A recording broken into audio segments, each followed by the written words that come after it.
Coming home. Qowl. AVoice. 11. Yahowah's name. It is magnificent.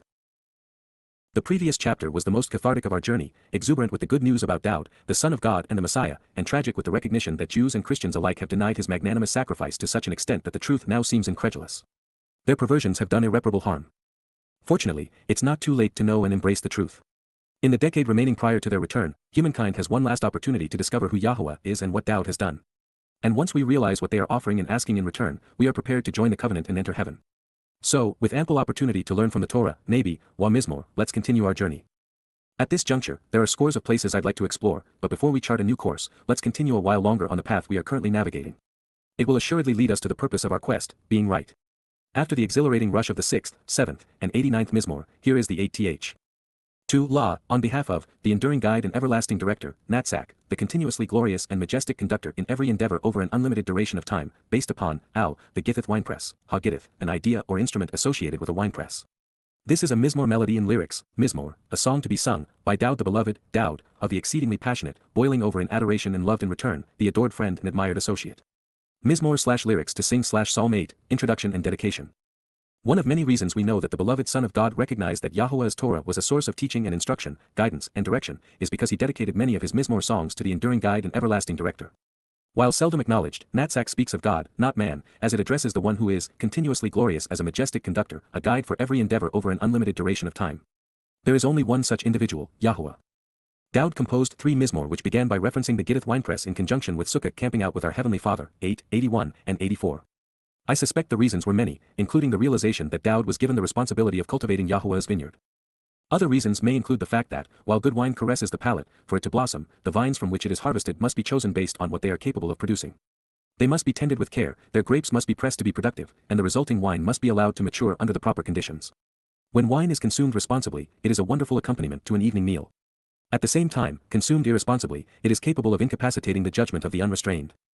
Daud's name defines his place in Yahowah's universe, in his Torah and covenant. It means, beloved, and it describes one who loves so passionately he is adored in return. It is based upon a root which means, to boil. And that's interesting in itself. No matter how polluted, water is purified by boiling. Steeped in these words, we are similarly cleansed. The hotter the water, the greater the energy. Enormous machines are powered by steam.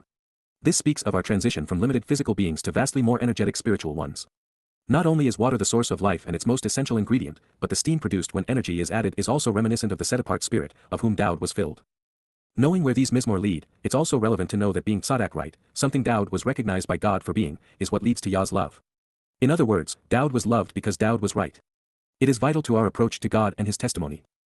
The author of this song is Yahowah's adored friend, close companion, and admired associate. More than anyone, he recognized the importance of Yahowah's name and continually sang its praises. Yahowah, Yahowah, an accurate transliteration of the name of Eloah, God guided by his Torah, instructions regarding his Haya, existence in our Shalom, reconciliation, Idown our upright pillar and firm foundation, Idown Panaknu, our mighty and upright one, our reliable base pedestal in the center of our tent of the witness which sustains and enlarges us, making us secure, how, ma. This interrogative pronoun encourages us to ponder and inquire about the implications behind the who, what, why, where, when, and how characteristics associated with the persona and designation of his, awesomely magnificent, adur, powerful and majestic, superior and splendid, stately and sovereign, noble and beautiful, desirable and grand, suitable and recognizable, respectful and relational, from Adar, glorious and honorable, is your name, Shem Ada, is your proper designation, reputation, and renown. Throughout the land, Qowl ha-Eretz, in the entire region, which, to show the way to the benefits of the relationship, Asher, to provide the correct means to walk to get the most out of life, and to lead to a place of great joy, you and I have chosen to bestow your glory, Nathan Haud, Ada, we concur that you should offer to magnanimously give as a manifestation of your power, and authority, Cal imperative pedagogic cohortative, beyond, Al, beside and in proximity to, as an extension of and in relation to, the spiritual realm, Ha-Shemaim, the universe and the heavens. Mizmor/lyrics to sing/Psalm 8 verse 1. The Creator of the universe, and our God, is offering us his name, not just so that we can come to know him, but so that we can attach it to our own. It is as a bride does with her husband's last name, revealing that they are now part of the same family. The intent is that they will then share their surname with their children. Unlike the rest of us, whose names were picked by our parents, Yahowah chose his name. It expresses characteristics he wants to share. We know this because he expressed it 7,000 times in his revelation to us. We would do well to respect his choice and appreciate the reasons behind it. Based upon this declaration, the dumbest, indeed the most irrational and counterproductive thing any of us could do would be to disrespect Yahowah's name by ignoring it, rejecting it, or replacing it with the titles God, the Lord, Hashem, Adoni, or worse. Those who would claim God does not care what we call him as long as we speak to him would be dead wrong. In a medley of psalms devoted to the choice between Rasha, wrong, and Tzadak, right, this is the fulcrum upon which our faith pivots. In this regard, father and son are of like mind. Throughout his Mizmor songs, Daud offers Yahowah's name, giving it as a gift to his people. And since Daud does so and is in full accord with Yahowah's thinking in this matter, it means that the rabbis who avoid Yahowah's name are in opposition to God. In this situation, Daud is aware that Yahowah's name and reputation are well known in the spiritual realms, beyond our three-dimensional world. And so, father and son have decided that it's appropriate for Yahowah's name and reputation to become as well known here on earth as they are in the heavens. To make this so, Daud is conveying Yahowah's name everywhere he travels in every song he writes. It is a worthy example we'd be wise to emulate. We have covered this ground before and yet it bears repeating since the title appears frequently throughout Yahowah's testimony. The Torah defines Edom as the upright pillar of the tabernacle. It is the firm base, established foundation, strong column, and reliable pedestal placed in the center of the tent of the witness to sustain, secure, and enlarge this special place for us to meet with God. It is only in defiance of these implications that the same four letters were vocalized as Adon and then defined as Lord and Master. When directed at Yahowah, it's his Torah's definition that matters, not man's extrapolations. Just because we've heard Lord used so many times that it rolls effortlessly off our tongues, and just because we are living in times where we are less familiar with the purpose and value of the central support pillar of a large tent enclosure, doesn't give us a license to go down the easy road. Upright pillar is unnatural to our ears only because of the religious influences defining the culture in which we have been indoctrinated. Whether it is scribed ma or simply ma, this is our cue to search for answers to the how, who, what, where, why, and when questions which should be pondered regarding whatever follows. In this case, Daud is encouraging us to consider the hadur, superior, suitable, and splendid, stately and sovereign, recognizable and relational nature of Yahowah's awesomely magnificent name. There are few endeavors that are more rewarding. It is one of the ways we can express our regard and respect for Yah. Knowing his name is the first step in getting to know him. Let's take this realization to its natural conclusion. Do not trust anything anyone has to say about God who does not know and use his name. That includes the entirety of the Christian New Testament, all Christian doctrine, the words of the rabbis, including their Talmud, the Quran, or any Bible translation that substitutes the Lord for Yahowah. Even in translation, but especially in interpretation, Yahowah needs to be known, understood, and respected for the result to be more tzadak than Rasha. In the pictographic alphabet of ancient Hebrew, God drew his name by showing his hand. He is reaching down and out to us as our Father to lift us up as his children. His hand is open because he wants us to grasp hold. It is the way parents lift up their children, encourage them to walk, keep them from falling, letting them know that we love them and that they can rely upon us. God leads and guides us, even protects us with his hand as well. In the original alphabet, the two letters which are repeated in his name, the Hays, were drawn to represent two individuals standing up, reaching up, and looking up to Yahowah. There are two because of Adam and Chawah and Abraham and Sarah, depicting Yah's relationship with us in the garden and in the covenant. The intervening letter depicts a tent peg, an essential part of an ancient home and tabernacle because, with it, they are enlarged and secured. It is what Yah did for Adam and Chawah and then for Abraham and Sarah. And while there might be a tendency to think that the two Hays could depict the liberator and Messiah, Moses and Daud, a concluding in a Hebrew word makes it feminine. Do not allow the tendency to think of a tent peg as antiquated, as temporary, or as unsophisticated, to cloud your appreciation of why this letter was chosen. The earth itself is but a temporary home, a place for Yahowah to camp out with his children. It is the perfect way to depict the experience encapsulated in sukkah, which means to camp out. Moreover, with Yahowah, the fullness of time exists forever, with the past serving as a reflection of our future, with Eden depicting sukkah. Even with the apparent unsophistication of a tent compared to a mighty cathedral, the comparison reveals Yahowah's nature and preference. Moreover, Awah conveys inclusion and addition, of bringing God and man together in an inclusive way, each adding to the other. Affirming all of this, Yad means hand in Hebrew and depicts an individual's influence and ability. Hey means to pay attention, look up, and be observant. And the Wah is the single most common word in the Hebrew text, serving as the conjunction and. It joins ideas and individuals, adding to them. Do not be misled by those who would have you believe that no one knows how to pronounce Yahowah's name, or worse, that it shouldn't be pronounced out of respect for it. The four letters, YHWH, are all vowels and are pronounced consistent with the verb which God told Moses defines his name, Hayah, in his Twrah. That is all we need to know to say, Yahowah. With these realizations obvious and irrefutable, those who have misused religious authority to rob believers of these insights over the ages, disrespectfully removing Yahowah's name from his testimony, appallingly replacing it with the adversary's depiction, the Lord, have so angered God that their crime, perhaps the most damaging ever committed, is unforgivable. In order of relevance, it could be accurately stated that the focus of the Yada Yahowah series over the past 22 years and of the thousands of audio programs produced to share and expose them has been Yahowah's name, his Torah, and his covenant. They are all published under the umbrella of Yada Yahowah, to know Yahowah.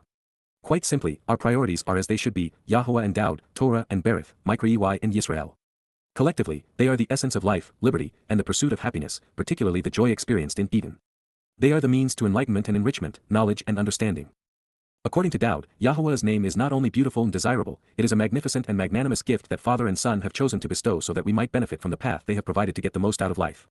The majestic nature of the universe, from the spiritual to the material realms, is not only a manifestation of his power and glory, it is encapsulated in his name. Even as infants in our Heavenly Father's family, we ought to know his name. It is the foundation upon which his home and our lives were constructed. Out of, from, the mouths and oral expressions, verbal communications, of children, aulo, of little ones, from infancy to adolescence, and, infants, yaunek, you have laid a foundation, yasad, you have established a base and offered the means to associate together, constituting a place with purpose, serving as an extension, of power and strength which can withstand anything, providing the ability to accomplish whatever is desired and intended, including providing an impervious fortification, a completely safe place to live, from hazaz, dependably strengthening and prevailing. This is in order, Laman, this was designed, to put a stop to, la Shabat, to end the actions of, causing the rain to cease and the object to disappear by sending it to a different place, especially in concert with the promise of the seventh day in Shabat, hyphal infinitive, subject asserts their influence unto the object, presented as a verbal, or actionable, noun, the adversary who is trying to control, constrain, and diminish y/u, this hostile force who brings trouble by being antagonistic toward y/u, serer ada oyeb, the enemy persecuting, binding, and confining y/u, openly intimidating y/u by trying to restrict y/u, from the verbal root serer, to bind and tie up, to oppress and distress, to confine and abuse, to control and constrict, cal participle construct, serving as a verbal adjective incorporating a literal and genuine depiction which is possessive, as well as to hold the guilty accountable by punishing the perpetrator, wanakam. So as to seek justice, harming the harmful, avenging the crimes by redressing grievances, seeking retribution and payback for all of the maltreatment which has been perpetrated, hitpiel participle, independently, apart from common societal influences, avenging what they have done. Mizmor/lyrics to sing Psalm 8 verse 2. There is tremendous power in Yahowah's name. With it, we stand on a firm foundation and can withstand anything. When we embrace it, and accept all that Yahowah represents, there is no adversary who can harm us. We become Satan's most effective foes. We are empowered to take on mankind's most deceitful, deadly, and damning institutions. All who enter the covenant family arrive as infants in the relationship. We are just beginning our lives as Yahowah's children. Flush with exuberance and potential, we are now afforded an everlasting opportunity to learn, explore, experience, and grow. And yet, even with the newly adopted having been part of God's family for a relatively short period of time, the fact that we were sufficiently informed and rational to choose to be part of it qualifies us to speak out. That is what Dowd is affirming here. Yahowah's children are the most effective witnesses on earth, regardless of how long we have been in the covenant. Further, once born into the Berith on Bikurim as a result of Pesach and Matzah, we are invincible. We are enriched and empowered such that during Shabuah, we are re-energized and emancipated, filling us with the strength to withstand anything. Yahowah wants us to follow his example and take a stand against those things which are most adversarial, especially religion, government, militarism, and conspiracy. They don't just ruin lives, they damn them. Whether it is the sun dash, star dash, or king-worshipping pagans of ancient civilizations, the advocates of the godless existence of progressives, the replacement man-god of Christianity, the Catholic Church exercising undeserved authority, or rabbis substituting their Talmud for Yahowah's Torah, mankind has been trying to diminish the one true and living God with all manner of impostors, extinguishing lives in the process. Fortunately, Yahowah is going to hold them accountable. Those who claim to be God or to be authorized to represent him will be judged and convicted by him. The primary reason that religion and politics, militaries, and legal systems exist is to intimidate and control the masses. Free will and access to the truth are constrained, making it infinitely more difficult to know God. Yahowah, therefore, views them as antagonistic and he wants his covenant children to put a stop to them. Then, he wants us to hold the purveyors of religion and politics accountable, pursuing them with a vengeance. Judaism and Christianity are both moronic when it comes to forgiving versus judging, tolerating versus condemning. To forgive the religious for depriving billions of souls of the opportunity to know Yahowah and enter heaven is a crime that must be punished, just as murderers and thieves are held accountable. Neither an individual, institution, or nation can be just, moral, fair, rational, or compassionate without condemning hurtful behavior that deprives others of life or liberty. And as the ultimate judge, Yahowah wants us to follow his example. We are to aggressively expose and condemn anyone and anything in opposition to Yahowah, Yisrael, the Torah, or covenant. The reason Judaism preaches tolerance is that Jews have been victimized by racial persecution more than any other people. Although, that is changing because the Haredi are intolerant of everyone, even other Jews. The reason that Christians claim tolerance and forgiveness is because their God is capricious and they are afraid that if they judge, they will be judged.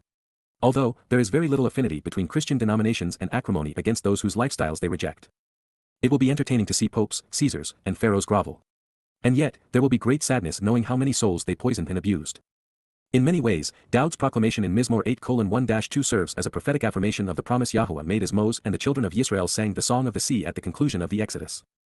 Then at this time and place, Moses, the one who draws out, and the children of Yisrael, sang this song designed to teach, conveying the intent of Yahowah. They expressed in words, I will sing, lifting up my voice while traveling on a journey of discovery to behold and to approach Yahowah because he should be appreciated for having stood up majestically to the war stallion and their riders, casting them into the sea. Shemoth 15:1.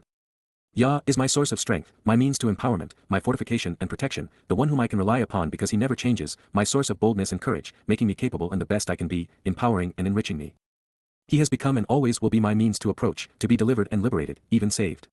This is my God. And so, I will express words which are appropriate and laudable regarding him. Then I will dwell in his beautiful home. My father's God will lift me up on high with him, and I will be raised by him, increased, empowered and enriched by him. Shemoth 15:2. Yahowah is a nurturing and confrontational individual, a fighter, and the living embodiment of the provision, an aggressively challenging being, a defensive and protective person, and an engaging and salty example of masculinity. Yahowah is his name, his personal and proper designation. Shemoth 15:3. You are right, Yahowah, splendid and glorious, extremely impressive in authority and ability, in power and might, unchanging and dependable. You choose that which is right, you are right, and being on your right side crushes and destroys the adversarial enemy. Shemoth/names/Exodus 15:6. Even more explicit in this regard, Moses stated, "It is for me to retaliate and inflict retribution, la eni nakam, concerning vengeance, the process of reprisal and payback, in addition to bringing punishment to avenge what has been done are mine to approach and achieve, as well as restitution and repayment, wa shalem, requital and determining and prescribing the penalty, for the time, la f." In association with the period, their stance caused such staggeringly unfavorable circumstances. Moth regel hem, their steps thoroughly shook, troubled, toppled, and controlled. For near, ky karob, indeed approaching, is the day, yaum, of their destruction, eyd hem, of their siege and resulting calamity as a consequence for their violence to people and property, when they will be raked together, branded, and bear the burden for what they have done. Their fate is necessary, aided hem, their ill-fated destiny is ready and is based upon what is needed, that which has been prepared and determined for them, and it will come without hesitation upon them, wachush lahem, quickly and rapidly, swooping down on them such that some will find enjoyment in their great dismay. Dabram/word/Deuteronomy 32:35. The more we've studied human history, the story of civilizations, and our horrid propensity to subjugate and torment our fellow man politically, religiously, militarily, and economically, we've discovered that there is a common denominator, a constant and repetitive pattern to institutionalized human influence, pervasive corruption and the universal abuse of power. The individual stories of those who have been deliberately misled, oppressed, and tormented are anguishing and exasperating. If the perpetrators of this malevolent conspiracy between religious, political, military, and economic leaders aren't held accountable, then there is no justice. Their victims deserve to witness those they were powerless to stop suffer for their hellacious crimes. And since the God who inspired these words is just, he will personally assure that the guilty are punished. The lack of forgiveness in this circumstance does not demonstrate that the Torah's God isn't merciful, but instead reveals that by being intolerant of that which is harmful, he is demonstrating his capacity for compassion. Moreover, the all-loving, all-forgiving God of the Christian New Testament is a myth, a capricious and duplicitous divinity crafted in the image of the men who conceived him. Rather than the Christian, Jesus, being the solution, he is a counterproductive fabrication, as was Rabbi Akiba's Bar Kokhba. Mankind's heinous behavior isn't just an artifact of ancient history because it's every bit as prevalent today, especially among the religious, overtly political, and conspiratorial. And to an increasing degree, the principal victims continue to be Jews. While antisemitism is a legacy of Imperial Rome, the Roman Catholic Church, and Islam, it has become rampant among progressives, in academia, throughout Protestant Christianity, and among nationalists. The propensity to bash and blame Jews is growing at an unprecedented rate among conspiratorialists. And in almost every case, these adversarial individuals falsely accuse Jews of what they, themselves, have done. They are all dishonest, ignorant hypocrites. They are so far down the rabbit hole they will never come to know or accept the conditions of the covenant and thus will be excluded from it. It is, of course, good news that those who either relax or worship their God on Sundays will be stopped on the Shabat. It is all part of the promise of the seventh day. I suspect that Yahowah will have one of his Malachi messengers lift up the 2 tablets of stone he engraved to validate his commitment to the Shabat during the waning days of the time of Jacob's troubles to reinforce this point. Since this statement is about retribution, let it be known that Dowd encouraged us to rely on words rather than weapons or fists. The lone exception is when it comes to curtailing the deliberate physical abuse of those we love. Since this is the most reasonable interpretation of this statement and recognizing that the children of Israel are Yahowah's family, those who have abused Jews over the millennia are in a world of trouble. Considering how horrid we humans have been to one another over the past 6,000 years, without a single altruistic civilization to show for all of that time, it's truly astounding that God endures the many for the sake of the few. And yet, for the likes of Dowd alone, Yahowah would have done it all, and he would do it again.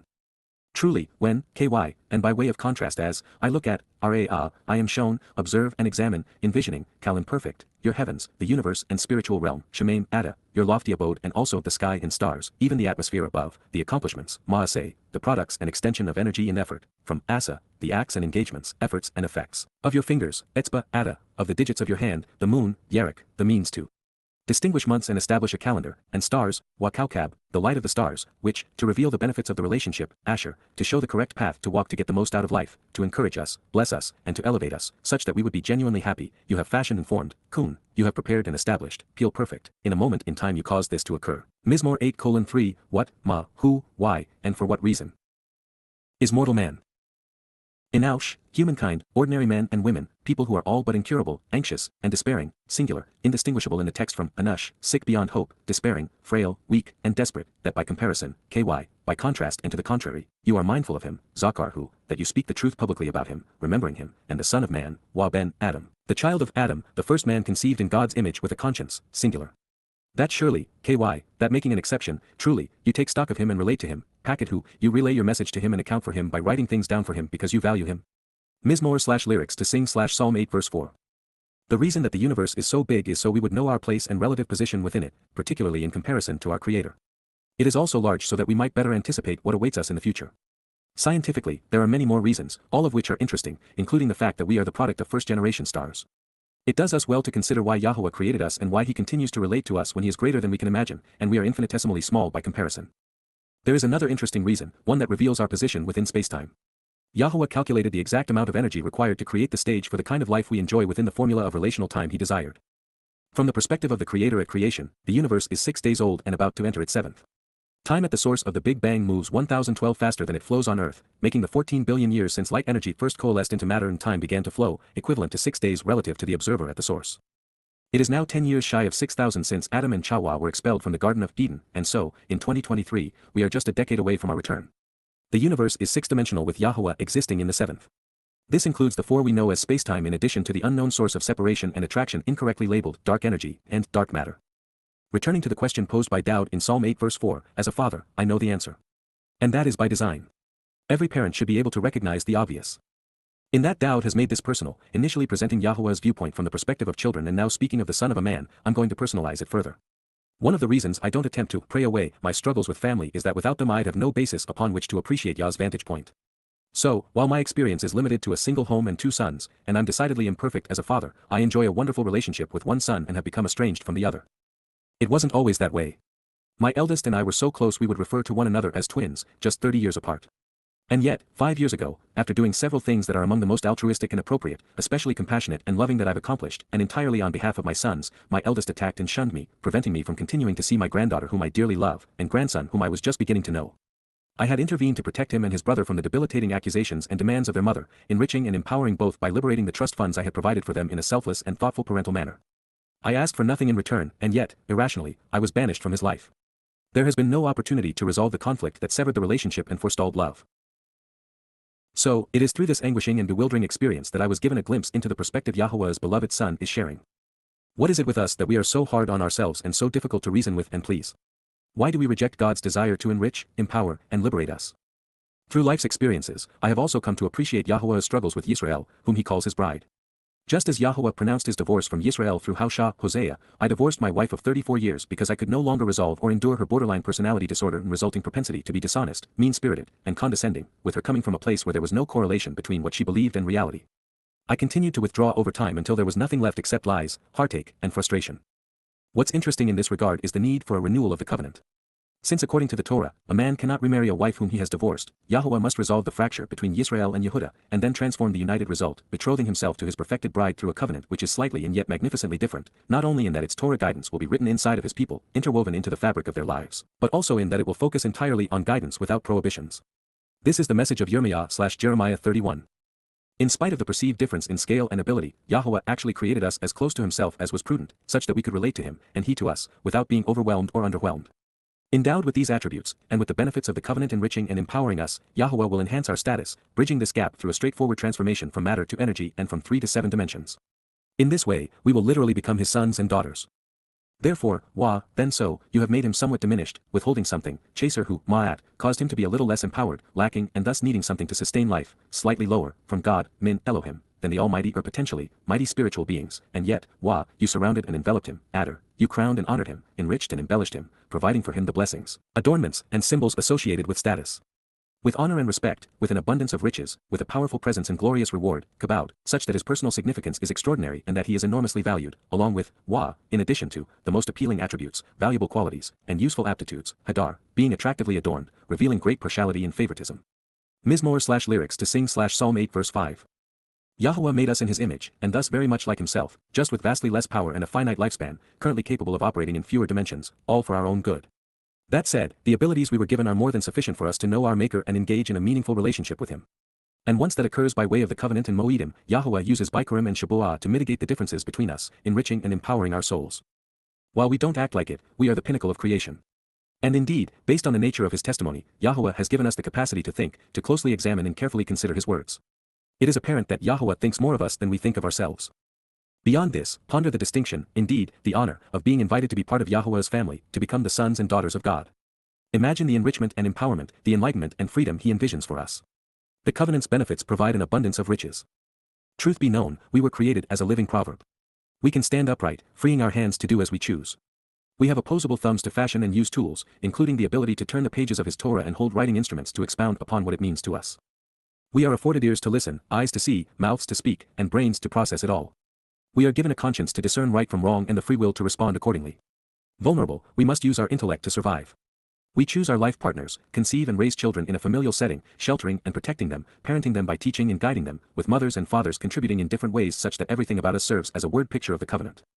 You have provided him with proverbs and allowed him to exercise his free will, Mashalhu, you have shared vivid and memorable messages with him, giving him the ability to be in charge, and to have wisdom and dominion, within, the accomplishments, Ma'aseh, the products and extension of energy, the works and overall effort, from Asa, the acts and engagements, efforts and effects, of your hands, Yada, of your power, ability, and influence. You have placed, Shyth, for the time being, you have established and put, setting, Cal perfect, everything, Qowl, under his feet, Takhath Regelhu, beneath his stance. Mizmor/lyrics to sing /Psalm 8 verse 6. For the past 6,000 years, mankind has ruled over the earth, reached for the stars, and stepped upon the moon. It has been our planet to impose our will as we have desired. While we have made a bloody mess of things, God has seldom intervened to restrain our ambitions. During this time, and with regard to all of his gifts, life, a conscience, and free will, the greatest gift has been his devotion to us, something he has expressed in his Torah and through his covenant. He has placed the means to become ever more like him, right beneath our feet. Of Mashalhu, you have provided him with proverbs and allowed him to exercise his free will. Dowd knows of what he speaks because he was both subject and beneficiary, inspiration and scribe. Years ago, as we began translating the sixth Mashal/proverb for observations, it became readily obvious the theologians were wrong, and that Dowd was the author, not Solomon, of the proverbs. They were all written about family, of our heavenly fathers and spiritual mothers' devotion to their beloved son, Dowd. They are open letters regarding the covenant family. Spoken as a true shepherd. Flocks of sheep, Sona, small grazing mammals, and, Wa, thousands of domesticated cattle, Lf, herds of large grass-eating mammals, all of them, Kolhem, and also the wild animals of the open environs, Wagam Behima Sade, Mizmor 8:7, the birds of the sky, Tzipur Hashamim, winged creatures flying in the air, and fish of the sea, Wadag Hayam, aquatic creatures swimming in the water, extend along, Abar, pass by, the way of the seas, Arichyam. Mizmor/lyrics to sing /Psalm 8 verse 8. This reflects our place among the living. We are all animals, sheep and cattle, birds and fish, and yes, we humans, too, are animated with mortal souls. Yet, God created the others for our benefit. The manner in which we treat them speaks volumes about us. That does not mean that we should not be nourished by them, as that was clearly Yah's intent. It simply means that we ought not to kill for sport, rob animals of their habitat, or allow any animal to suffer needlessly. And yet, there is one animal, the lamb, which at the right time, for the right reason, when prepared and consumed the proper way, can nourish our bodies and save our souls. Yahowah has honored us above the rest of his creation, conceiving life and giving us this marvelous blue planet, and for that we should be appreciative. At the very least, we ought not to irritate and disrespect him by attributing our place in the universe to gods men have crafted, to the likes of Jesus Christ, the Holy Ghost, Hashem, the Lord, Allah, Buddha, Vishnu, Brahma, Mother Earth, Mary, the Queen of Heaven, or nature. There is one God and he has one name. Yahowah, Yahowah, the proper pronunciation of the name of Eloah, God as directed in his Torah, teaching regarding his higher existence and our shalom, restoration, Idown our upright pillar and firm foundation, Idown Panaknu, our mighty one, the reliable base and pedestal in the center of our tent of the witness which sustains and enlarges it, making it secure, how, ma, an interrogative pronoun which encourages us to ponder the implications behind the who, what, why, where, when, and how characteristics associated with the persona and designation of God and his people, awesomely magnificent, adur, powerful and majestic, superior and splendid, stately and sovereign, noble and beautiful, desirable and grand, suitable and powerful, recognizable, respectful, even relational, from adar, glorious, and honorable, is your name, Shem, Ada, is your proper designation, reputation, and renown, in the entirety, ba Qowl, of the material realm and land, ha eretz, of the earth. Mizmor/lyrics to sing /Psalm 8 verse 9. This is not only the first step toward knowing who we are, what we are doing here, where we are going, and how we get there, it is the only responsible, rational, and respectful approach to God. If you do not know his name, you do not know him. If you are using another name for your God, you are disrespecting and annoying the one true God. Thanks to Dowd, we continue to learn and grow in our relationship with Yahowah. To La, the enduring guide and everlasting director, Natsak, based upon, Al, the Gittith winepress, Ha Gittith. This is a Mizmor melody in lyrics, Mizmor, by Dowd the beloved, Dowd. Mizmor 8, dedication. Yahowah, Yahowah, Idown our upright pillar and firm foundation, Idown Anaknu, how, ma, awesomely magnificent, superior and sovereign, desirable and recognizable, adur, is your name, Shem, Ada. Throughout the land and earth, Qowl ha-eretz, which, to show the way to the benefits of the relationship, Asher, you and I have chosen to bestow your glory, Nathan Haud, Ada, beyond, Al, the spiritual realm, ha-shemaim. Mizmor 8:1. Out of, min, the mouths and oral expressions, peh, of children, aulo, and, wa, infants, yaunek, you have laid a foundation, yasad, of power and strength which can withstand anything, az. This is in order, laman, to put a stop to, la Shabat, the adversary who is trying to control, constrain, and diminish y/u, this hostile force who brings trouble by being antagonistic toward y/u, Sarah, Ada Oyeb, as well as to hold the guilty accountable by punishing the perpetrator, wanakam. Mizmor 8:2. Truly, when, ky, I look at, Araya, your heavens, the universe and spiritual realm, Shemaim, Ada, the accomplishments, Maaseh, of your fingers, Etzba, Ada, the moon, Yarek, and stars, Wakaukab, which, to reveal the benefits of the relationship, Asher, you have fashioned and formed, Kun, Mizmor 8:3, what, ma, is mortal man, in Aush, that, by comparison, ky, you are mindful of him, Zakarhu, and the son of man, Wa ben Adam, that surely, ky, you take stock of him and relate to him, Pakethu. Mizmor 8:4. Therefore, Wa, you have made him somewhat diminished, withholding something, chaser who, ma'at, from God, min, Elohim, and yet, Wa, you surrounded and enveloped him, Adar, with honor and respect, with an abundance of riches, with a powerful presence and glorious reward, Kabod, along with, Wa, the most appealing attributes, valuable qualities, and useful aptitudes, Hadar. Mizmor 8:5. You have provided him with proverbs and allowed him to exercise his free will, sharing memorable messages, Mishal who, within, ba, the accomplishments, Maaseh, of your hands, Yad, Ada. You have placed, shyt, everything, Qowl, under his feet, Takhath Regelhu. Mizmor 8:6. Flocks of sheep, Sona, and, Wa, thousands of domesticated cattle, Aleph, all of them, Qowl hem, and also the wild animals of the open environs, Wagam behima sadi, Mizmor 8:7, the birds of the sky, Tzipir hashemaim, and fish of the sea, Wadag hayam, extend along, Abar, the way of the seas, Arichyam. Mizmor 8:8. Yahowah, Yahowah, Idown our upright pillar and firm foundation, Idown, Anaknu, how, awesomely magnificent, beautiful, and desirable, Adur, is your name, Shem, Ada, in the entirety, Qowl, of the material realm and land, ha-eretz. Mizmor/lyrics to sing /Psalm 8 verse 9. Yada Yahowah. This is an auspicious beginning.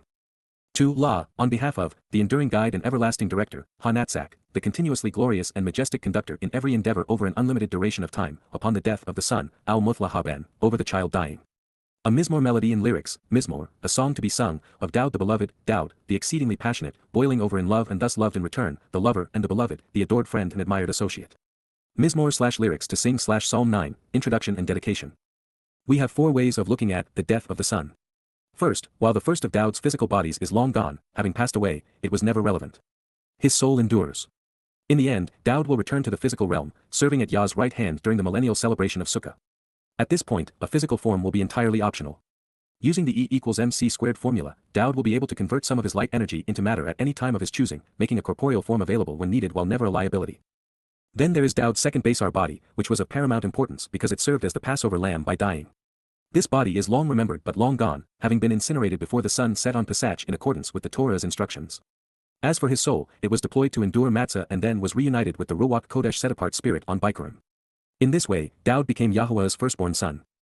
Third, there are the children of Yisrael, the sons of Yaakov and the heirs to the covenant. In all manner of speaking, they have died by the millions for having rejected Yahowah. And fourth, the greatest heartache one can suffer in life is the loss of a child. Daud lost 3. His firstborn died on the 8th day. His secondborn was killed by his thirdborn son to avenge the rape of his sister, Daud's eldest daughter. The third of Daud's sons was then killed for having led a coup d'état against his father. This would have destroyed a lesser man. However, Daud endured, largely because it drew him closer to Yah, enabling God's son to empathize with his father. I express my appreciation, Yada, I know and therefore I am thankful, extolling what I understand. Note, Yada is either an active female Yad, hand for the feminine perspective and approach to Yada, knowing, hyphal imperfect Jussive, to Yahowah, Yahowah, God's personal and proper name, pronounced, Yahowah, based upon Haya, to exist, with my whole heart and in my best judgment, Qowl leb any, with the totality of my intentions, motivations, and attitude and in the manner of totally rational thinking, wholly consistent with my inner nature, character, disposition, knowledge. I want to recount in writing, Sabhar, I have chosen to quantify and record, to proclaim and inform, providing a permanent accounting of, Peel cohortative, the object is engaged by the subject's will, all of, Qowl, your wonderful deeds and amazing revelations, Hala Ada, your marvelous and astounding accomplishments, your awe-inspiring and fulfilling acts, your extraordinary and distinguishing characteristics which surpass ordinary comprehension. Mizmor/lyrics to sing /Psalm 9 verse 1. Once again, David has affirmed the reason Yahowah referred to him as his beloved son, as his anointed Messiah, and as king.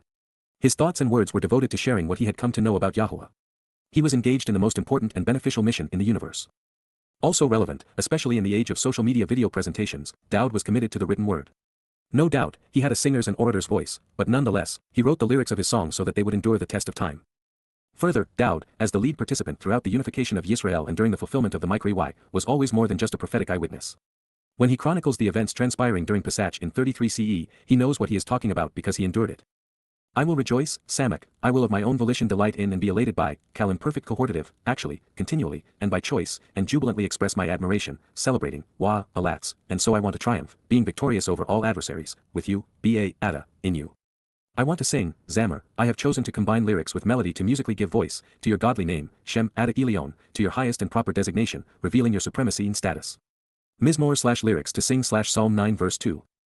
One of the things I love about Dowd is that he was not bashful in expressing his feelings. As frustrated as he often was with his fellow man, he adored God. And for them, there was mutual admiration. If you recall, in the 89th Mizmor, Yahowah told us that upon his return, Dowd would be Elion Almighty God in comparison to the most exalted on earth. And here, we find further affirmation that Elion is one of Yahowah's titles. Dowd's use is consistent with what we find throughout the Torah. Most people, especially at the loss of a child, would either blame God and be embittered toward him, or believe that for this to occur there must be no God. And yet, Dowd searched for, found, and embraced the reason behind death and the solution for it. I have come to see life in this way, Dowd's way, which is one of the reasons I find his life and lyrics so illuminating and inspiring. With the proper attitude, and with sound thinking, we can learn and grow from every experience, especially the difficult ones. According to biblical scholars, having respect for Yahowah's name precludes it from being spoken. And yet, how would that be possible since no one had greater respect for Yahowah than Dowd and he routinely sang it aloud? Why would he have written it into his lyrics if it would serve no purpose? Do you think Dowd would have told us that Yahowah's name was too sacred to pronounce, if that were actually the case? Given the choice between Dowd's enthusiastic desire to convey Yahowah's name and today's religious assessment that it either should not or cannot be pronounced, who do you think is Tzaddak right and who is Rasha wrong? Dowd's enemies are comprised of those who are averse to Yahowah, threaten his people, or deny what he has accomplished for their benefit. They are typically religious but often political. And in almost every situation, the son's foes were also opposed by his father. With Ba, in, the turning away, Shub, the retreat, of my enemies, those with animosity and rancor toward me, Oyeb, any, of those in hostile opposition to me, they will stumble back, Achar Kashal, they faltered and fell back, they were brought down and overthrown, as they are expelled from, Abad Min, while they are exterminated, ceasing to exist in, your presence, Pana, Ada, the proximity of your appearance. Mizmor/lyrics to sing Psalm 9 verse 3. There is a day of reckoning, a time in which the dividing line between living in God's presence and being eternally banished will be determined by our love for Yahowah's name and our appreciation for what he and his son have done for us. Upon their return, the souls of those who are not covenant will either be exterminated or expelled.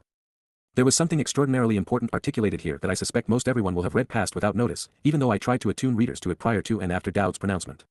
Those who are opposed to what the son has accomplished, who are averse to him, are excluded from Yahowah's presence. They permanently estranged, their souls either annihilated or incarcerated. The reasons are many, beginning with Dowd's role throughout the mode. One cannot benefit from that which they deny, such as the realization that HaMashiach served as the Pesach, aisle, opening heaven's door while extending our lives. His Nepesh then carried the pervasive fungus of Yisrael's propensity to contaminate themselves with religion and politics into Sheol during Matzah, perfecting the children of the covenant. As a result, those who acknowledge and accept what father and son have accomplished are prepared to enter Yahowah's presence and be adopted into his family. Dowd epitomizes Yisrael and is the exemplar of the covenant, the one through whom it was established. To be averse to either is to exclude oneself from the God who favors and cherishes them above all others. Also, Dowd approached Yahowah intellectually, emotionally, and experientially. He knew exactly what he was doing, why it was important, and he was fully cognizant of the result. He was a wholehearted participant, genuinely devoted to the relationship. And as such, he engaged, doing what his father desired. Those who fail to appreciate this misconstrue the purpose of the covenant. Therefore, it would be fair to say that we approach Yahowah by what Moses wrote and Dowd has done. It is as it should be, as it was with Dowd.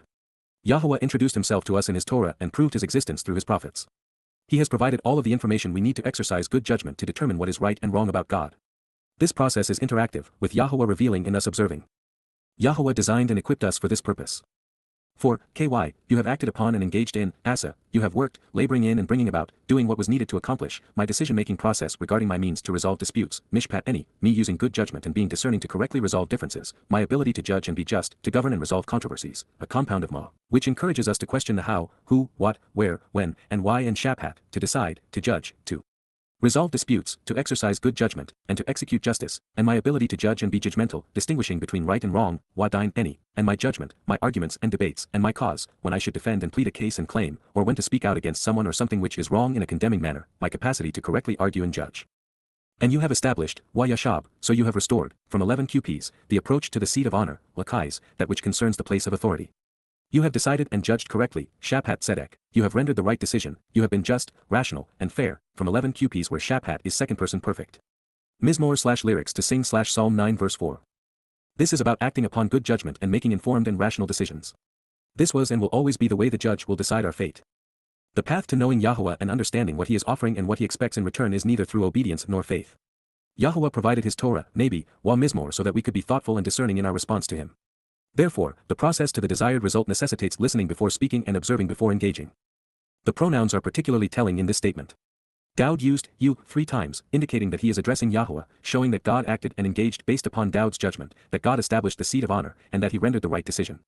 Me was used twice, speaking of himself in ways we are more accustomed to seeing God. For example, it is Daud's mishpat decision-making process regarding the means to resolve the disputes between God and man that Yahowah is acting upon. This means that Daud was far more than just the Passover lamb since the father was enabling the son's plan. Daud had thought it through, and he determined that, by his participation, the most beneficial result would be achieved. This realization is underscored by the fact that Yahowah's participation was engendered by his son's Dain ability to make an informed and rational decision. And in particular, Yahowah responded to Daud's Dain regarding the mishpat. As a consequence, God Yashab established the proper approach to the Kai's seat of honor and authority he had fashioned for his son. He would rule based upon his mishpat and Dain. Daud then acknowledges that his father's approach was rational and fair. If I may digress a moment, I have found it curious that Daud, approaching under the title of Gabriel God's most capable and courageous man, provided the full spectrum of what he would accomplish by fulfilling the micro-EY invitations to meet, even when these fulfillments would occur, to Daniel God judges in Babylon circa 575 BCE. He could have done so through one of his Mizmor circa 1025 BCE and avoided the trip. So why didn't he take the easier approach? Further, since Yahowah was speaking directly to and through prophets like Yashaya, Haushah, Yirmiah, Zechariah, and Malachi, it is self-evident why Daud would not have appeared before them. And clearly, since he was fulfilling the Moedim he was announcing, this would have been Daud's prophecy to deliver. Then it dawned on me while reading Dain to Judge, because it was the basis of Daniel's God Judge's name. Recognizing that Babel is the very thing we must walk away from before we can be invited into the Berith, it remains the place God cannot appear or be seen. So, with Daniel and Yehudim in Babylon, the very place from which Yahowah will be withdrawing his people, Daud was afforded the perfect opportunity to explain when that would occur. He delivered the message personally and then did precisely what he had avowed. And I suspect that this was also why Daud was accompanied by the 2 witnesses who will herald his return. Moving on to the next statement, the Gowan Gentiles Yahowah continually rebukes and reprimands are the foreigners who now claim that God has chosen them and their Hellenized Jesus Christ over Daud David and his people, Yisraelites Israelites and Yehudim Jews. The notion is ignorant and irrational, which is why it requires faith to believe. It is also hypocritical and irresponsible. Many, if not most, of these foreigners are ever ready to complain that Jews, who they protest are acting illegally and do not belong, are ruining their country and trying to take it from them. Never mind that their forefathers stole it from the native peoples. Nonetheless, as foreigners, themselves, these Gentiles want us to believe that they are the heirs to Yisrael and to God's promises.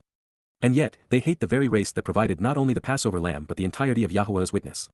If these preposterous notions were not interwoven to form a religion, no one would believe a word of it. This is among the many reasons why Yahowah is forever associating Gowan with Rasha being wrong. It is why God is disapproving of and will censure Gentiles. It is why the foreign souls who have been misled and who are mistaken, will be exterminated, their names and reputations annihilated forevermore. This is sobering. It is also absolute and irrefutable proof that the Christian New Testament's insistence that the promises Yahowah made to Yisrael have been given to the Gentile church, indeed every aspect of replacement theology, has no basis in reality. The foundational claim of the Christian religion is torn asunder by what follows. You will rebuke and reprimand, GAR, in that instant you will have expressed your disapproval with conviction because it is time to insult and censure, Cal perfect, the Gowan Gentiles, Gowan, non-Israelites and non-Yehudim Jews, the religious people and nations which are estranged and opposed to Yisrael, the confluence of ethnicities. You will in a moment in time expel and exterminate, Abad, you will at that point exterminate and expunge, estranging or annihilating, Peel perfect, those who are misleading and mistaken, the guilty and wrong, Rasha, those who corrupt and who have been corrupted, Peel perfect.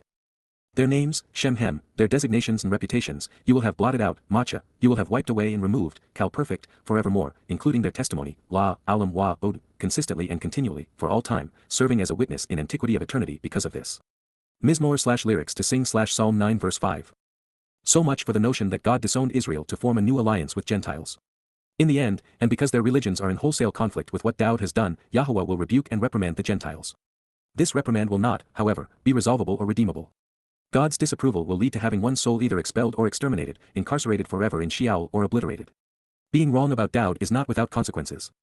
Within less than a decade of this writing in 2023, the likes of Peter, Paul, and Christians, Akiba, Maimonides, and the Herdim, Muhammad and his cadre of jihadists will be judged, silenced, and condemned, their names, reputations, and rhetoric expunged forevermore. From this we can be assured that there will never be any Christians, Haredi, or Muslims in heaven. This is not my opinion but, instead, an irrefutable conclusion based on Yahowah's testimony. For those who have not availed themselves of what Dowd did on behalf of the covenant family on Matzah, removing our guilt, they remain burdened by the stench and stain of their religion. And now, it is too late to make amends. If we didn't know better, this would be alarming news for those like myself who are not genetically linked to Yaakov. However, we now recognize that it's the religions, politics, conspiracies, societal customs, and militaristic nature of the Gowan that Yahowah is rebuking and removing, not their ethnicity. We know this because it is those who are Rasha, wrong, especially about Dowd, who will suffer this fate. Therefore, by becoming Torah observant, by engaging in the Berith, by attending the Mikri, by learning from the Nabi, and by respecting Yahowah's name, by being Tzadak, right, our place with Yisrael, in the covenant, and in heaven is assured. This known, Yahowah's reprimand against the practices of the Gowan, and his advice to avoid the ways of the Gentiles, comes with a caveat, the Choder, Nakri, and Basar of God. This exemption to the rule at play during the prelude to Yah's return suggests a number of things, each of which is potentially revealing. First, Yehudim remain in rebellion, stubbornly recalcitrant regarding Yahowah and his testimony. If this were not so, God would have chosen one of them to call his people home. Yet, as Yahowah has revealed through Yashaya, God looked and found none. Second, the realization that there was only one willing individual underscores just how unpopular the truth has been and remains. This is shocking to those of us who embrace it because the truth about God is so vastly superior to the lies Gentiles have promoted. Third, it would take a Gentile to untangle the mess the Gowan have made, someone willing to expose and condemn their two most popular deceptions, Christianity and Islam. Jews are seldom, if ever, overtly critical of either faith, even though both religions have sought to annihilate them. Until Yehudim understand why these Rasha institutions despise them, until they divest themselves of their influences and are freed from their debilitating antisemitism, Yahowah's call for them to come home will fall on deaf ears. And fourth, there has to be a consequence for the people originally chosen by God to be part of his family not only ignoring him, but also for having played a leading role in establishing Christianity, Islam, and communism, Yisrael's most prevalent threats. As a result, the brightest ethnic group on earth will be awakened to the realization that they have gone so far off track, they gave God no other option other than go it alone, which is against his nature and our purpose, even contrary to a loving family, or work with a Gawi to reconcile his relationship with Yisraelites and Yehudim. It is sad but true. It is not surprising, however, especially considering the misguided arrogance of the rabbinical influence among Jews and the insanity of Israeli politics. As Jews and Israel stand today, circa 2023, even God's words are insufficient to awaken them or save them. However, this will change, especially as Jews are caught in a multidimensional vice, being defamed and abused by the far right and far left, by Christianity and by Islam, even by the politics and academia of progressives. Today Jews are as likely to be murdered by a neo-Nazi as they are to be slaughtered by a jihadist, or to be deprived of their rights and land by a socialist politician and scholar as they are by an unthinking nationalist conspirator. Soon there will be only one safe haven and savior. One last thought in this regard. While every verb was scribed in the perfect, meaning that the time when this reprimand and rebuke, this annihilation and extermination, even the erasing of all memory of such people and things, is limited in duration, the result is, ad aulam, everlasting. Yahowah isn't going to harp on this forever, so those who wish to avoid the eternal consequence have a limited time to react before it is too late. The days of the religious are numbered, at least here on earth. The adversary, Oyeb, will cease and be finished, Taman, will be stopped, Qowl perfect, in a state of ruin, deserted and wasted, Chorba, an object of horror, desolated, forever, Lanetza, for an unending duration of time. Additionally, you will uproot and destroy, Nathash, you will pull out of the ground, utterly forsaking, Qowl perfect, literally at a moment in time remove, cities, shrines, and temples, habitations and population centers, even the anger, anguish, and wrath of these asses, such that the remembrance of them, Zikr so that their mention, honor, celebration, or worship of their status and renown, ceases to exist, Abad, perishes and is obliterated, vanishing. Mizmor/lyrics to sing Psalm 9 verse 6. For the earth to return to the conditions enjoyed in Eden, the adversary who encouraged Adam and Chawah to rebel against Yahowah must be stopped. And while Oyeb adversary was singular, Satan has spawned many deadly plagues. Therefore, the authority figures who govern political, religious, and military institutions will all have to go. They cannot coexist with God. Unfortunately for the billions they have poisoned, to protect the family, those they have plagued will be forsaken and will die. And then to purge the earth of their corruption, their cities, towns, and shrines will all be uprooted and removed, ridding the living of all remembrance of the dead. They have had a bad run, some 6,000 years of mischief and mayhem. But it cannot and will not continue. The adversary and his apostles will soon be gone, forever. We are just 14 years from the beginning of forever, for the Rasha and Tzadak. The first order of business will be. So then, Yahowah, an accurate transliteration of the name of Eloah, God guided by his Torah, instructions regarding his Haya, existence and our Shalom, reconciliation, he lives forevermore, establishing the eternal dwelling place, La Alam Yashab Kun, he permanently restores and always remains camping out, supporting and abiding throughout time, from antiquity to eternity, Qowl imperfect, for his seat of honor, Kais, who, his dignified position of authority, on behalf of those who exercise good judgment regarding the way to resolve disputes, La Hamishpat, for those who make the right decision regarding being exonerated. Mizmor 9:7. After the adversary is gone, the fun begins. With evil expunged, the children of the covenant will camp out with our Father without worrying about snakes lurking in the grass. All the while, we have been afforded yet another affirmation that Yah's seat of honor awaits those who exercise good judgment.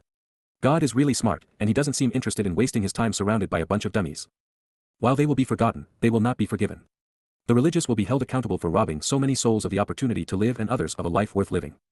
Then, he, himself, will execute justice, who, Shabat, he will judge, deciding, on this perverse and confused world, Tebel, the abominable and detestable people who live on the earth along with their perversions and corruptions, doing so correctly and fairly, tzedek, rightly, in a straightforward and appropriate manner, adhering to what is required according to the standard, accurately and honestly, judging.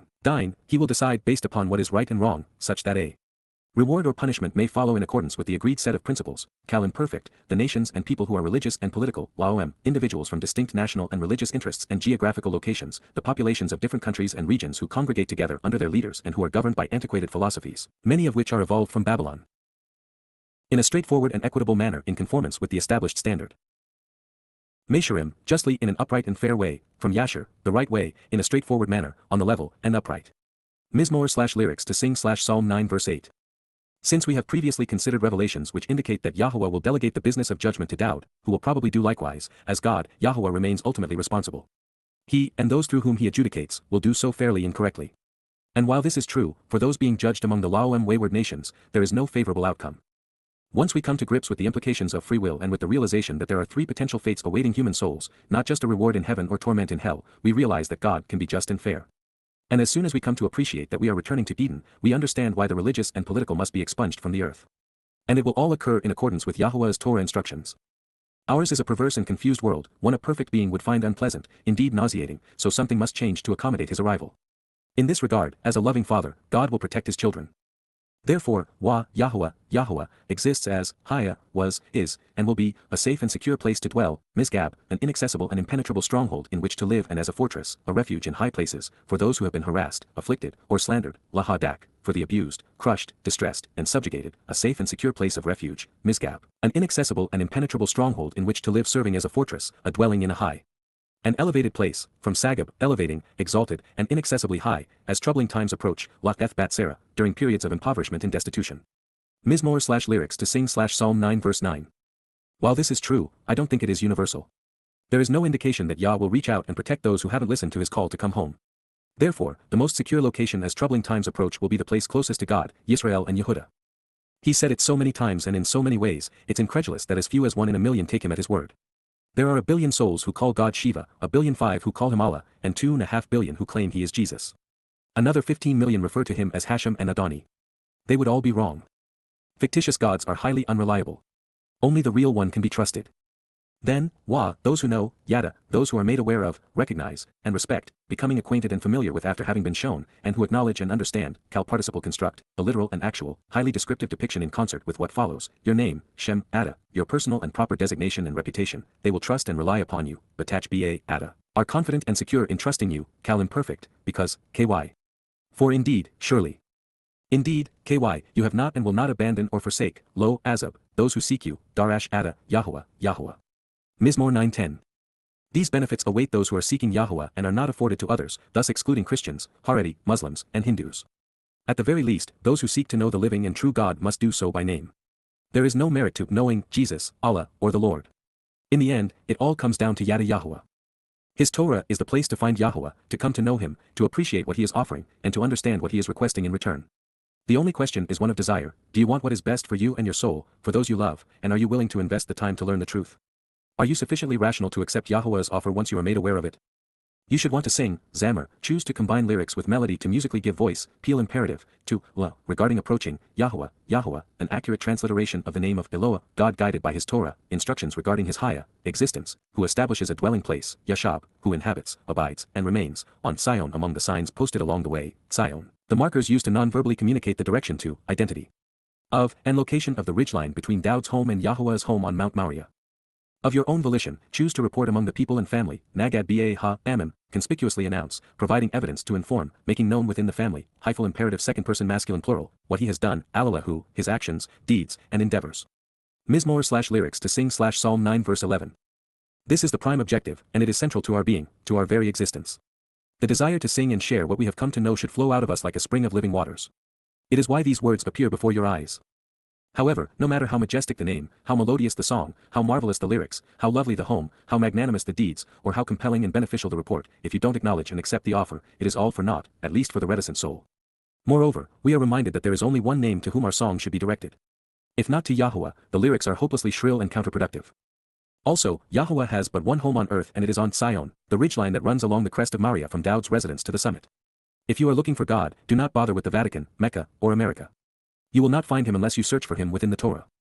If you are not already on the right side of these words, please don't read another until you are. If you are ready, then as we approach this next statement, be mindful of the fact that a God who would forgive and then forget the circumstances surrounding those who have horrifically abused his children, torturing and killing them, is neither just nor compassionate, neither fair nor loving. Since Yahowah is all of these things, he will do the right thing, which is to expose, judge, condemn, and punish those who have tormented his people, along with those who have encouraged them. Muslims and Europeans beware. Indeed, for because, he who accounts for, darash, he who looks for, even requires, blood, damn, that which is essential to life, is mindful of them, ethem zakar, remembers them. He will not overlook or forget, lo, shaka, he will not ignore or fail to respond to the significance, the cry of distress and screams of pain, tiaseaka, the anguished wailing and outcry, of the miserably afflicted, any, of the subjugated and abused who are persecuted and harassed. Mizmor/lyrics to sing/Psalm 9 verse 12. Should you have wondered if God has witnessed the agonizing pain inflicted by the Catholic Inquisitor, the European concentration camp guard, or the Islamic terrorist, now you know. And if you were concerned that the governments, religious institutions, and citizenry that justified it, capitalized upon it, and allowed them to get away with murder, wouldn't be held accountable, put your mind at ease. While it is politically incorrect, it is absolutely true, to love, we must know what, when, why, and how to hate. One cannot be merciful without opposing that which is contrary to our Creator's testimony and opposed to our best interests. To engage in this regard, we must know right from wrong and appreciate the power of words, allowing Yahowah's testimony to work as it was intended. Once we have done as compassion requires, we ought to trust Yahowah to complete the job, doing as he has promised. There is life in his words. Christians are wont to see their Jesus returning in flowing white robes with outstretched hands, welcoming the world to him. Muslims believe that Allah will engage at last and kill the infidels, beginning with the Jews and then the Christians. Neither will occur, but as is the case with all religious deceptions, there is an element of truth running through both myths. God is returning, and he will welcome his family with outstretched arms. However, to protect them and preclude the anti-Semites from continuing to harass his children, the Rasha will all have to go for good. As much as any, I think that this is one of the reasons Yahowah valued his relationship with Daud. You have chosen to be generous and favor me, Chanan Eni, your will is to be compassionate and kind toward me, you are inclined toward mercy and benevolence for me, Cal imperative, Yahowah, Yahowah. By choice, you have seen, Ra'ah, you have decided to observe and consider, Cal imperative, my tremendous dedication to accomplishing the mission of being a witness and my frustration over the abuse I've endured as a result of responding and accomplishing the goal, Oni Eni, my willingness to invest the time and expend the energy to achieve the goal of providing testimony along with the trouble and abuse I've suffered because of my response and answers, my harassment and affliction I've endured because of my songs, from Anna, to answer and respond, to be occupied and engaged, responsive and committed to being a witness, resulting in being afflicted and put down, from those who dislike and shun me, Min Sain Eni, from those who show no love or respect for me, detesting and loathing what I represent, showing malice toward me, so as to lift me up on high, honoring and exalting me, Rom Eni, raising me triumphantly, causing me to be elevated, Polel. Participle Peel masculine singular. From the gates, min shayar, through, away from, and out of the entrance or doorway to the enclosed area, of death, moth, of the conclusion of mortal life, of the pervasive plague and pandemic disease. Mizmor/song to sing/Psalm 9 verse 13. I wasn't the first and won't be the last to have been blindsided regarding the malicious shunning of Daud, and yet, it is hard to understand why our collective ignorance is so pervasive, especially considering how prevalent this message has been throughout the Mizmor Psalms. For this concern to be emphasized in this manner by Yahowah, it's clearly something he wants us to know so that we can do whatever is required to counter its derogatory effects. In this case, it is hard to imagine a more dire result. The religious have done themselves irreparable harm by denying Daud his due. He is no longer considered the shepherd of God's people, the beloved Son of God, or the Messiah. And yet, it is Daud who is the chosen one and the King of Kings who will return with Yah on Kippurim to reconcile his people. Moreover, Daud saved them while serving as the Passover lamb, perfecting the willing on Matzah. Daud is the prophet and inspired lyricist who most endeared himself to Yah. He is the living embodiment of the covenant. Tragically, Israel has reduced David to a godforsaken star on their flag, sullying his reputation with the very symbol that the Gentiles, through their religions, politics, and conspiracies, used to demonize and dehumanize Jews. Making matters worse, Akiba, the revered father of Judaism, promoted a false Messiah rather than accept what Daud had achieved. And then Maimonides made the anticipated arrival of an unknown Messiah one of the 13 principles of the religion. To this day, rabbis deny the fulfillment of Pesach, Matzah, and Bikurim, as well as the Shabuah and Teruah harvests. They aren't keen of the idea of a homecoming and family reunion on Kippurim either. Perhaps worse, Peter and Paul conspired to create a mythical replacement by robbing Daud of his every accomplishment, accolade, and title. And then, if that was not bad enough, they blamed Jews for killing their God. Yahowah is having none of it. Daud is lifted up on high, honored and exalted. Death is the least of his concerns. 3,000 years ago, Daud not only knew his future, but he also revealed it publicly within the most widely read text of all time. Yahowah is on Daud's side. As a result, Loman, for the express reason and for the explicit purpose that I have chosen to recount and proclaim, providing a written record of, Sapar, my desire is to enumerate and describe in a written form so as to communicate, peel in perfect cohortative, all of your superlative accomplishments and adorable characteristics in a song of appreciation, Kol Tehillah Ada, every one of your praiseworthy actions and encounters and all that is associated with your reputation and renown. Doing so in a mizmor, within the gates, Ba-Sha'ar, the doorway to the assembly, the entrance into the courts, of the environs, Bath, the female offspring, but also the center of the city, of Tzion the signs posted along the way, Tzion, the markers used to communicate the direction to, identity of, and location of the ridgeline between Daud's home and Yahowah's home on Mount Moriah.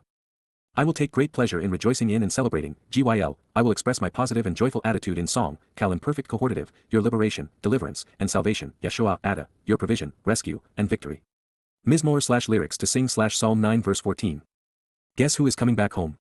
Might it be the same guy who is neither dead nor buried? And it sure seems as if he is going to get the last laugh. Let it be known that many of Yahowah's greatest accomplishments were achieved with Daud, by working alongside his beloved son. I dare say, these are the most satisfying things God has ever done. And just as Yahowah has lifted his son up in praise, exalting him above all others, Daud is returning the favor. Yahowah delivered Daud to save us. Even upon Yah's return, Daud will be focused on the business at hand. He will be there to proclaim the word of God. His lyrics and life will continue to serve as a living testament to all Yahowah intends for his children. Wonderfully imperfect from the beginning, Daud's example exists as proof that the Torah's guidance perfects us. It cannot be improved. It is God's way and thus not ours to alter. It is also ludicrous to dismiss it. Since this will all transpire within proximity of Tzion, there is no merit in the Vatican, nor antagonism toward Zionists. God's blessings were not transferred to Christians or Americans. They are as they have always been. While Daud has been delivered from death and freed from guilt, the same is not so with the religious. This being the case, it's impossible to justify the absurd notion that the benefits promised to Yisrael were somehow transferred to a Gentile church. The Gentiles, Gowan, the people with different ethnicities with religious and political affiliations based upon pagan practices, non-Yisraelites with an aversion to Hebrew who congregate together and act like animals, will have sunk down and been embedded, Taba, will be depressed and drowned, into the pit of destruction, Ba-Shakath, in the slimy grave of obliteration and annihilation and the dungeon of decay, which they have fashioned, Asa, which they have acted and engaged on behalf of, worked for, dealt with, and now have brought upon themselves, into the trap, Ba-Rishay, within the judgment and network of men wherein leaders catch other men, from Yerash, to seize, to control, to take possession of, to impoverish, and to destroy, causing to be dispossessed and disinherited, from a primitive root meaning to occupy someone else's territory by driving them out, robbing them of what is rightfully theirs, which, zu, such that, they have concealed, tamun. They have hidden, keeping secret, covering over that which they have discarded. Their feet and their every step, regelhem, their stance, are captured in it, lakad, are caught in their trap, forcefully grasped hold of, and seized, and snared and governed, immovable. Mizmor/lyrics to sing Psalm 9 verse 15. This is a blanket statement, which means that most Gentiles will descend into the pit of destruction, their souls either incarcerated or annihilated. As such, the three leading Gentile belief systems, Christianity, Islam, and socialist secular humanism, are nothing more than enticing traps for billions of souls. Supporting them makes one an accomplice to murder if the advocacy is premeditated. According to God, the most popular traps for human souls are man's doing, something that the leaders of these popular religious and political institutions have crafted to seize control of the masses, dispossessing and impoverishing them. Yahowah is also revealing that the heads of these institutions have kept their intentions secret, and as such, they are not only deliberately deceiving those who believe them, they realize that if the truth were known, they would have no followers. And this makes the leadership of the most popular Gentile institutions the most loathsome and despicable people on earth, something we have long acknowledged. Yahowah is not only the antithesis of the gods men of faith have fabricated. Yahowah, Yahowah, an accurate transliteration of the name of Eloah, God guided by his Torah, instructions regarding his Haya, existence, has become recognizable and knowable, Yada, he can be perceived and acknowledged, respected and understood, Nifel perfect, by the means to exercise good judgment and resolve disputes, Mishpat, by sound decision-making, a commitment to justice, and a desire to be fair and do what is rational, from Ma, to ponder the implications of and Shapat, to decide, to judge, to discern right from wrong, which he acts upon and engages in, Asa, which he has prepared, produced, brought about, attended to, and performed. Those guilty of being wrong, Rasha, those who are misled and who mislead, the mistaken who are religious, the evil and fraudulent who are hostile to God, the ungodly and invalid, the wicked and contemned for lack of ethics, those guilty of malfeasance who are deceitful, the confused and confusing, are ensnared, Nakash, are struck, stricken down, and entrapped, ultimately controlled, by the deeds, Ba, by the wages of the work, by the things done, of their own hands, Kaf under their influence.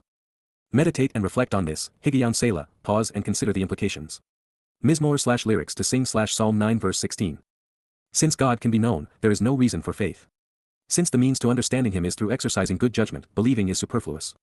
Therefore, even if they were 1% right, what is the purpose of Judaism or Christianity? Beyond all of this, Yahowah is stating that he is best known by the way he has chosen to resolve the kind of disputes which separate men and women from him, which is through his Mikri invitations to be called out and meet. Further, he is revealing that he planned and then personally acted upon these appointed days. Therefore, our quest to more fully understand and then capitalize upon his involvement in the 7 micro-EY has been validated. It is by seeing what God has done for us that we find ourselves in a relationship with him. Men, on the other hand, are trapped by their own devices. Religions are a snare designed to control the unwary, causing those caught within them to be deprived of the life and liberty Yahowah intended. Claiming to have been appointed to serve God, religious institutions deprive their converts and believers of what Yah is actually offering. Those guilty of religious malfeasance, Rasha, those who are invalid, fraudulent and unethical, leading others astray, those who are deceitful, wrong, and corrupting, lacking ethics and culpable of crimes against the masses and should be condemned, will be turned away, Shub, they will be turned away because they turned, Qowl imperfect, unto Sheol, la Sheol, towards Saul Paul, question him, and or Sheol hell which is the place of separation questioning, along with every, Qowl, Gentile nation and institution, Gawi, country and individual alien to Yisrael, heathens of different societal customs whose religious or political affiliations are based upon pagan practices, non-Yisraelites with an aversion to Hebrew who congregate together and act like animals, which disrespects, shakach, which disregards and is not aware or mindful of, which has forgotten and is oblivious to, God, Elohim, the Almighty. Mizmor/lyrics to sing/Psalm 9 verse 17. The subject is defined by Rasha, a word which describes the prevalence of a widespread criminal enterprise engaged in religious malfeasance. God uses Rasha to describe those who are wrong, both inappropriate and revolting, evil and wicked, both corrupt and corrupting. The Rasha are misled and mislead in return. They are invalid, fraudulent and unethical, leading others astray knowingly. To be Rasha is to be deceitful, corrupt, and ungodly. It depicts those who lack ethics and are culpable of crimes against humanity. They are opposed to what is right, have done or spoken that which is inappropriate and confusing, and should be condemned. Rasha has a face, Shayul, an audience, Gentiles, a cause, disrespecting God, and a consequence, being dispatched to Sheol. This derogatory term is attributed to non-Yisraelite nations and institutions. They are errant and malicious with regard to God and his people and, also, contemptible in their disrespect of Yahowah, Yisrael and Yehudim, the Torah and Berith, the Mashiach and Ben Elohim. Their premeditated promotion of this fraud has God condemning them. Yahowah's disdain for the Gentile nations and institutions swayed by Shayul's Paul's toxic diatribes and poisonous scribbles, as well as the non-Yisraelite individuals who are Rasha, wrong, is not only the driving force behind this Mizmor psalm but the next two as well.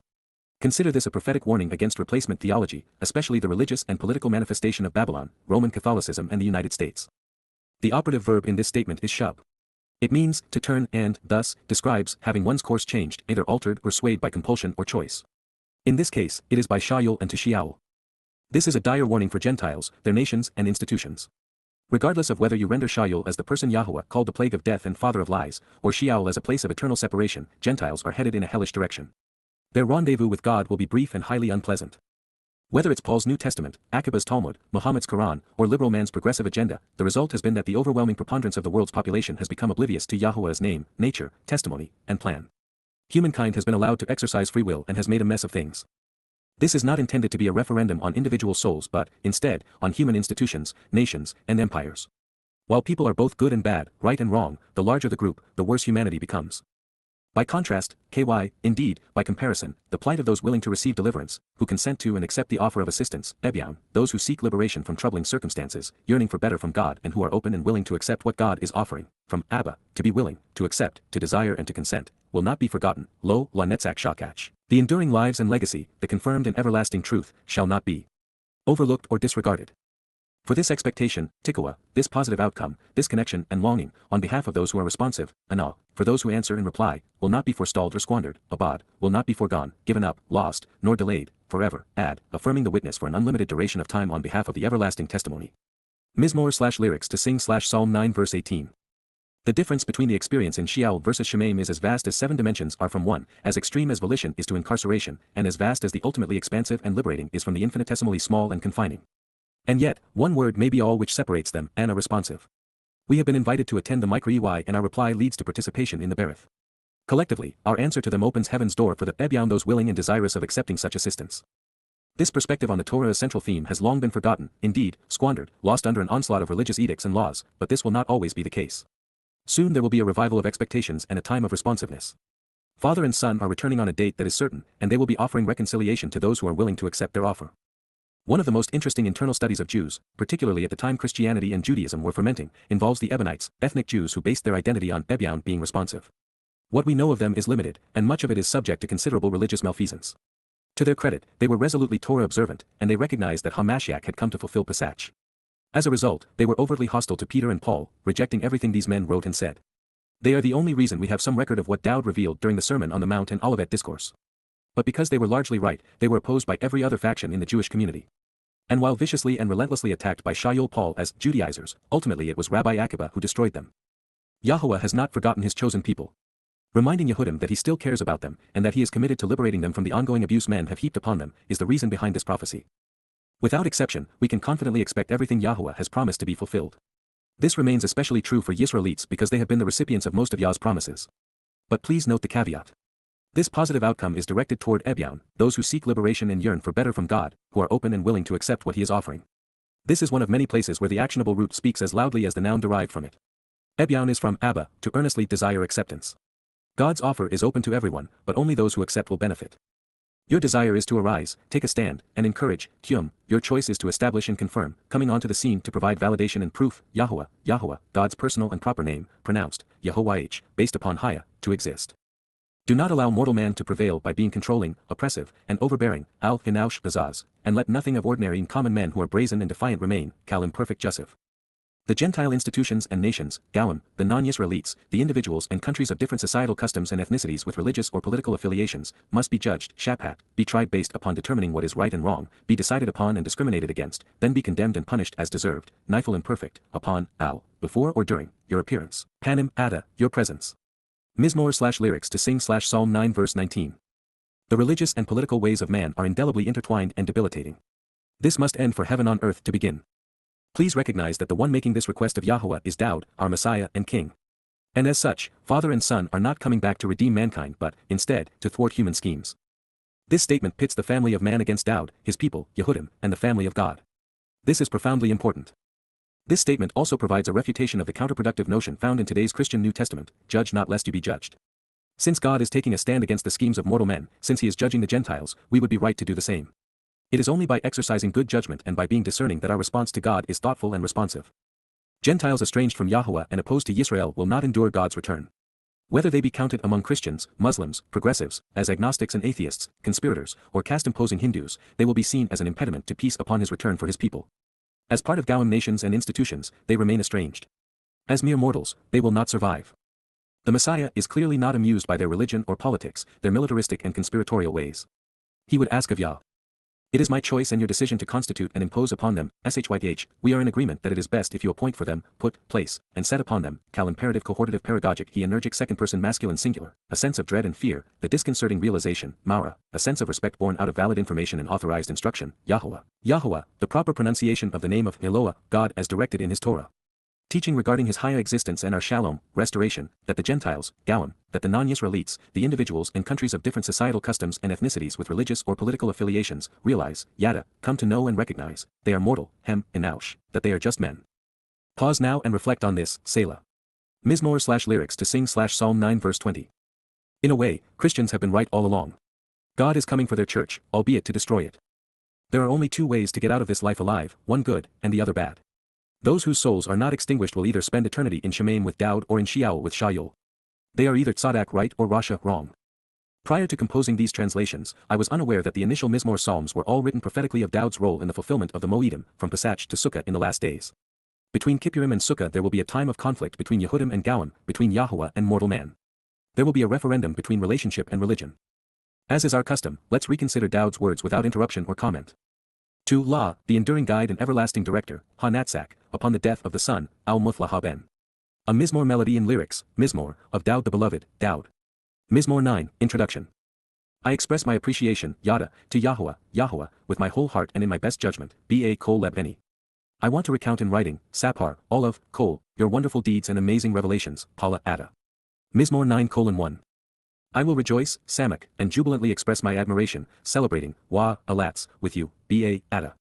I want to sing, Zamar, to your godly name, Shem Ada Elion. Mizmor 9:2. With, B.A., the turning away, Shub, of my enemies, those with animosity and rancor toward me, Oyeb Eni, they will stumble back, Achar Kashal, as they are expelled from, Abad Min, your presence, Pana Ada. Mizmor 9:3. For, KY, you have acted upon and engaged in, Asa, my decision-making process regarding my means to resolve disputes, Mishpat Eni, and my ability to judge and be judgmental, distinguishing between right and wrong, Wadain Eni. And you have established, Yashab, the approach to the seat of honor and authority, Lakais. You have rendered the right decision and have judged fairly, being rational and just, Shaphat Tzedek. Mizmor 9:4. You will rebuke and reprimand, convict and then censure, Gar, the Goim Gentiles, Goim. You will in a moment in time expel and exterminate, Abad, those who are misleading and mistaken, the guilty and wrong, Rasha. Their names and designations, Shem Hem, you will have blotted out, Macha, forevermore, including said testimony, La, Aulam Wa, Od. Mizmor 9:5.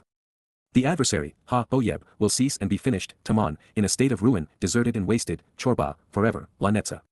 Additionally, Wa, you will uproot and destroy, Nathash, cities, shrines, and temples, year, such that the remembrance of them, Zikr-Hem, ceases to exist, Abad. Mizmor 9:6. So then, Wa, Yahowah, he lives forevermore, establishing the eternal dwelling place, La Aulam Yashab Kun, for his seat of honor, Kais, who, on behalf of those who exercise good judgment regarding the way to resolve disputes, La Hamishpat. Mizmor 9:7. Then, Wa, he, himself, will execute justice, who, Shapat, on this perverse and confused world, Tebel, doing so correctly and fairly, Ba Tzedek, judging, Dine, the nations and people who are religious and political, Laom, in a straightforward and equitable manner in conformance with the established standard, Meshurim. Mizmor 9:8.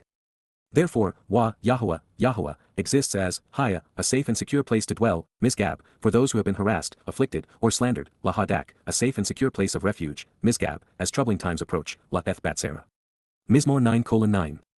Then, Wa, those who know and acknowledge, Yada, your name, Shem, Ada, they will trust and rely upon you, Batach Ba, Ada, because, Ky. Indeed, Ky, you have not and will not abandon or forsake, Lo, Azab, those who seek you, Darash Ada, Yahowah. Mizmor 9:10. You should want to sing, Zamar, to, La, Yahowah, who establishes a dwelling place, Yashab, on Sion among the signs posted along the way, Sion.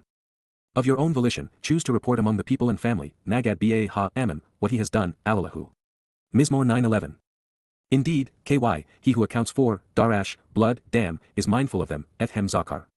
He will not overlook or forget, Lo, Shaka, the cry of distress and screams of pain, Tiasayaka, of the miserably afflicted, Any. Mizmor 9:12. You have chosen to be generous and favor me, Chanan Eni, Yahowah. By choice, you have seen, Arya, my tremendous dedication to accomplishing the mission of being a witness and my frustration over the abuse I've endured as a result of responding and accomplishing the goal, Oni Eni, from those who dislike and shun me, Min Sain Eni, so as to lift me up on high, honoring and exalting me, Rum Eni, from the gates, Min Shayar, of death, Moth. Mizmor 9:13. As a result, Loman, I have chosen to recount and proclaim, providing a written record of, Sapar, all of your superlative accomplishments and adorable characteristics in a song of appreciation, Kol Tehila Ada, within the gates, Ba Shayar, of the environs, Bath, of Sion the signs posted along the way, Sion. I will take great pleasure in rejoicing in and celebrating, Gyl, your liberation, deliverance, and salvation, Yeshua Ada. Mizmor 9:14. The Gentiles, Gawim, will have sunk down and been embedded, Taba, into the pit of destruction, Ba Shakath, which they have fashioned, Asa, into the impoverishing and destructive trap of disinheritance, Ba Rishay, which, Zu, they have concealed, Taman. Their feet, stance, and their every step, Regelhem, are captured in it, Lakat. Mizmor 9:15. Yahowah, has become recognizable and knowable, perceived and acknowledged, Yada, by the means to exercise good judgment and resolve disputes, Mishpat, which he acts upon and engages in, Asa. Those guilty of being wrong, who mislead and are misled, Rasha, are ensnared and controlled, Nakash, by the deeds, Ba Paal, of their hands, Kofhem. Please ponder this, Higayon Selah. Mizmor 9:16. Those guilty of religious malfeasance, Rasha, will be turned away, Shub, unto Shiao, Lashayol/Shiao, along with almost every, Qowl, Gentile nation and institution, Gawi, which disrespects, Shakach, God, Elohim. Mizmor 9:17.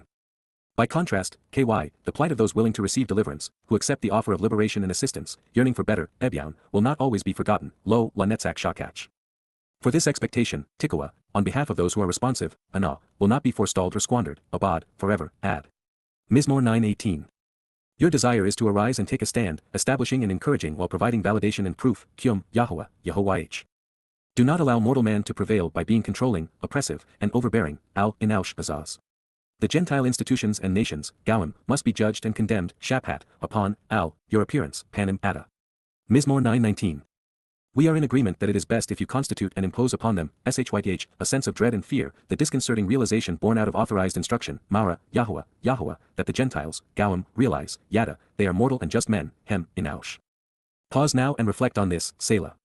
Mizmor/lyrics to sing/Psalm 9 verse 20. From beginning to end, it is one consistent story. And it all exists to call Yehudim home. Yod Hey Wahey.